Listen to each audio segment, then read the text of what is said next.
So the question I pose is whether California legislation might be strengthened by including either a purpose or intent statement. If you regularly read California legislation, you're probably familiar with legislative findings and declarations. They're most often contained in section 1 of a bill, just prior to the substantive statutory language being set forth in the remaining sections of the bill.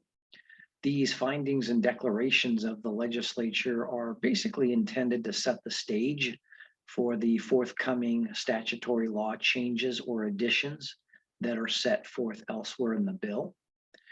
And as you would expect, legislative findings and declarations can also be used by the courts in this state in order to assist the judicial branch in determining what is the legislative intent behind this particular bill. However, one shortcoming often found in these legislative findings and declarations is that they're usually just simple policy statements and usually lack any statement as to whether they represent the intent of the legislature as a whole, or that they're statements of purpose of what is meant to be achieved by the bill's provisions. So that poses the question to me whether additional language ought to be included in bills after the legislative findings and declarations. For example, should there be an additional section of the bill or additional provisions at the conclusion of those legislative findings and declarations regarding perhaps a statement of the actual purpose of the bill or what the legislature is intending with the bill?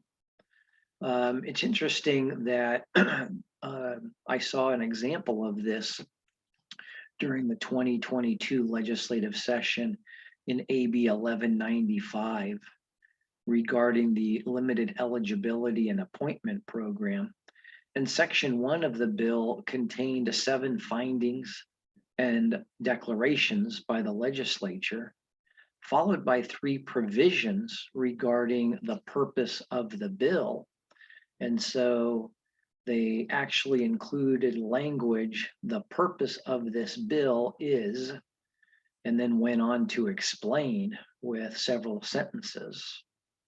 And so, that poses the question whether or not having that additional language will assist the courts, as well as, for example, executive branch administrative agencies in how to implement or interpret the statutory provisions, whether that purpose language will help the courts determine the proper intent of the legislature.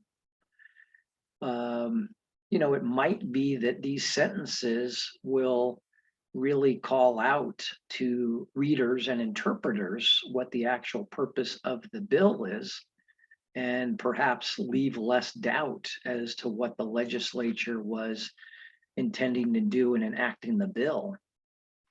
There are other examples from time to time stating not only the intent, but sometimes there are explicit statements again that, our purpose, the legislature's purpose in doing this, or a more specific, we intend to recognize or to have something occur.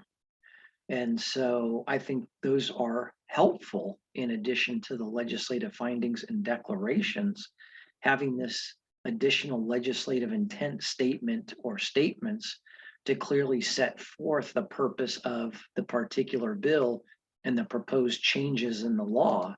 And so the legislature should give thought as to whether they should include a statement of intent or statements of purpose in bills in addition to legislative findings and declarations.